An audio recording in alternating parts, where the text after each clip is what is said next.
ahamiyat beryapsizlarmi? Hozir ajrashganlar ko'p, ayniqsa yosh oilalarda ajrash yoqasida turganlar ko'p. So'rasangiz, arzimagan sabablar. Bir arziydigan sabab emas. Unisi eri qattiq gapirgan, xotini gap qaytarib qo'ygan, hokazo. Bir-birimizga to'g'ri kelmadik. Yashaganiga qarasangiz hali 1 yildan bo'lmagan, ba'zilariga endi 2-3 yil bo'lgan. Bir-birimizga to'g'ri kelmadik, ajrashamiz. Bitta narsada hayot turmush. U oson narsa emas. Hech kim sizga mazza qilib baxtli yashaysan, hech qachon janjallashmaysan deb va'da bermagan, to'g'rimi? Va hech qanaqa oila yo'qki janjallashmagan shu paytgacha. Hammani uyda o'tadi.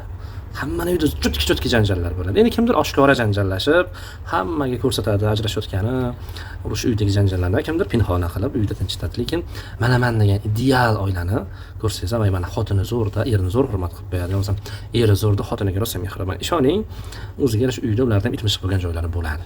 Prosta ba'zi oilalar zakrita, ichkarida hal bo'ladi. Siyosat yopiq siyosat bo'ladi. O'shanga aytaman, turmush shunaqa narsaki, u bir jang maydoni bo'ladigan bo'lsa, tashab qochib ketadigan joy emas. Turmushida mushtiga chidagan odam yashaydi. Endi hech kim erkak kishiga oson emas, doim oldin bo'ydoqligida xudbin bo'ladi. Faqat o'zini o'ylaydi, o'zidan boshqa tashvishi bo'lmaydi. Oila qurgandan keyin mas'uliyat, hamma narsaga erkak kishi javob beradi, hamma rasmotlarni erkak kishi ko'taradi. Birdan kelib qolgan nagruskaga do'dirab qoladi. Mas'uliyatdan qochgisi keladi. Ayol kishiga ham oson emas. Tim bo'li. Oldin erkak ota-onasi, erkak qizi bo'ladi. Uyda emin-erkin yotib turganda turadi. Bir uyga keladi, qayna-qaynotani xarakteri, erda xarakteri, hamma xarakteriga moslashish, vohli turish, ayniqsa ikki bo'lganda, homilador bo'lganda begona organizm, yot organizm boshqa bir o'sha ayolda organizmga moslashib olguncha qancha qiyinchiliklar bilan, psixologik qiyinchiliklar bilan ayollar juda yaxshi bilishadi. Misol, bola, ya'ni bachadonda bola paydo bo'lib, toksikozlik juda og'ir bo'ladi ayollarda, birinchisida. Chunki o'shanda erni yomon ko'rib qoladi. Ba'zilar qayna-qaynotasini yoqtirmay qoladi. Bu ataylab qilmaydi. Begona organizm joylashayotganda o'sha bezovta qilayotgan bo'ladi ayollar. O'sha paytda er ham tushunib turish kerak xotinini. Hamma bir-birini chiroyli tushunib, kimdan so'rasangiz ajrashaman, yashamayman. Va qayerda bor ekan zo'r er, ideal er qayerda bor ekan? Zo'r ideal ayol qayerda bor ekan? Glavniy muammo o'zingizda. O'zingizni to'g'rilamagunizcha foydasi yo'q. Siz boshqasiga erga tegsangiz ham, boshqa erni ko'rsangiz ham, o'zingizning ayblaringizni tan olib, to'xtama, men xato qildim demagunizcha, siz ham yaxshi erga elchimaysiz. Nariga er ham, boshqasiga uylansangiz ham, undan keyingisiga uylansangiz ham, siz ham o'zingizning xarakteringizni to'g'rilamayapsizmi? Foydasi yo'q. Yosh oilalarda bitta xato bo'ladi. Hozir bu bilan ajrashaman, shu bilan zo'rini topaman, hayotim baxtli bo'lib ketadi. Ayollardan, erkaklardan shunaqa narsa. Kim kutib turibdi sizni eshikda? Kim ekan o'shanda qarangchi. Derazamni ochingiz kim kutib turibdi sizni? Siz может boshqasiga uylanarsiz, может boshqasiga erga tegib ketarsiz. Siz u bilan ham ajrashasiz. U bilan ham hayotingiz o'xshamaydi. Nimaga? Chunki siz men miyadagi xatolaringizni to'g'rilamayapsiz, tan olmayapsiz. Men xato qildim demayapsiz.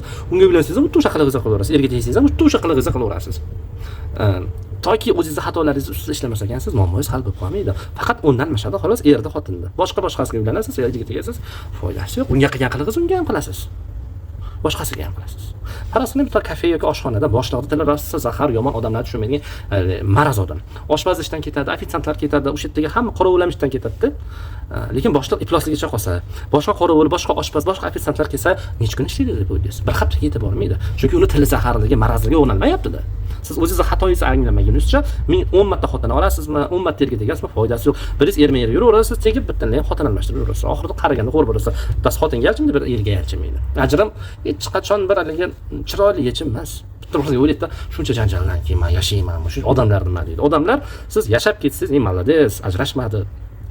Yashab ketdi bittasi bilan" dedi. Siz "Men shuncha gapdan keyin yashaymanmi" deb odamlar kuladi ustimdan deb ajrashib olsangiz, vot sizni ustidan kulishadi. "Ayol edi, plas bilan o'zi kim ham yashardi" deydi. Ishoning, marazligi uchun ajrashib ketdi deydi. Bitta narsani esingizdan chiqarmang. Sizni kutib turmaydi. Bittasi zo'r kutib turmaydi. Biringiz уже erga tekkan, juvon ayol degan nomingiz bor, уже bundan buyoqqa oila qurganingizdan keyin biringiz xotin ko'rgan erkak hisoblanasiz. Bo'ydoq yigit emas. Hech kim yaxshi xotinini qo'yib yormaydi. Siz zo'r ayolmisiz? Men misol, bir ayollar borda, men aybim yo'q, erimni o'zi emas. Siz zo'r ideal ayolmisiz? Siz eringiz qo'yib yormaydi. Siz zo'r erkakmisiz? Mas'uliyatli, hamma joyni joy-joyiga qo'yib, sizdan ayolingiz ketmaydi. Hech kim yaxshi erini qo'yib yormaydi, yaxshi xotinini qo'yib yormaydi. Mahkam yopishib oladi. Bitta narsada iloji boricha bundoq qarang, hayotingiz yashab ketadiganmi? Odamlar nima deydi? Odamlar gapiga tupurib qo'ying. Chunki u sizning hayotingiz. Ajrim hech qachon yechim bo'lmaydi, shuni esingizdan chiqarmang.